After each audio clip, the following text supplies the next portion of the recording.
Mitosis ചെയ്യാനായിട്ടുള്ള root tip എടുക്കാനായിട്ട് ഒണിയനകത്ത് എങ്ങനെയാണ് ഈ റൂട്ട് വരുത്തേണ്ടതെന്ന് ഉള്ളതാണ് ഇപ്പം ഞാൻ ഇവിടെ പറയാൻ പോകുന്നത്. അപ്പോൾ ആദ്യമായിട്ട് നമ്മൾ ഈ ചെറിയ ഉള്ളി എടുത്തതിന് ശേഷം അതിൻ്റെ ഈ വേര് വരുന്ന ഭാഗം നമുക്ക് കാണാം. അവിടെ അതെന്താണ് വേര് വരുന്നത്, എവിടെ നിന്നാണ്? സ്റ്റെമ്മിൽ നിന്ന്. അപ്പോൾ ആ പ്രത്യേകമായിട്ട് ആ കാണുന്ന എന്താണ് ലിവിങ് അല്ലെന്ന് നമുക്ക് തോന്നുന്ന ഒരു ഭാഗമുണ്ട്. നോക്കിക്കുക, അത് കട്ട് ചെയ്ത് കളഞ്ഞു എങ്കിൽ അതിനകത്ത് ആ സ്റ്റെമ്മ് നമുക്ക് കാണുകയും ചെയ്യാം. ഏതാ സ്റ്റെമ്മ്? ഇതിനകത്ത് ഈ കാണുന്നതാണ് ഈ സ്റ്റെമ്മിൻ്റെ പാർട്ട്. കണ്ടോ?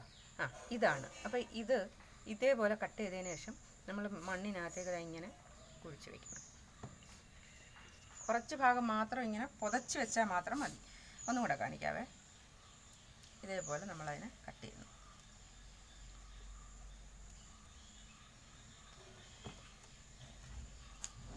ആ സ്റ്റെമ്മ് പുറത്തേക്ക് കാണാൻ പറ്റുന്നുണ്ട്. ഇനി നമുക്ക് ഇതേപോലെ വയ്ക്കാം.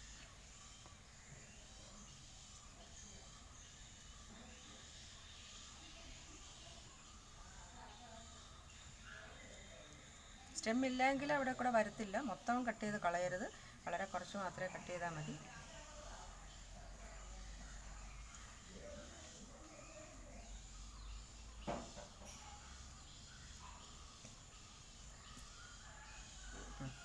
ഇതുപോലെ ചെയ്തതിന് ശേഷം കുറച്ച് വെള്ളം ഇതിനകത്ത് തളിഞ്ഞു കൊടുക്കണം. പിടിച്ചോ, ഞാൻ ഇവിടെ എനിക്കിതാ സൗകര്യം, പിടിച്ചോ. രാവിലെയും വൈകിട്ടും ഇതേപോലെ കുറേശ്ശെ വെള്ളം തളിഞ്ഞു കൊടുത്തതിന് ശേഷം അടുത്ത ദിവസമോ അതിൻ്റെ അടുത്ത ദിവസമോ രണ്ടാമത്തെ മൂന്നാമത്തെ ദിവസം നമ്മൾ നോക്കിക്കഴിഞ്ഞാൽ ഇതിനകത്ത് വേര് വരുന്നത് കാണാം.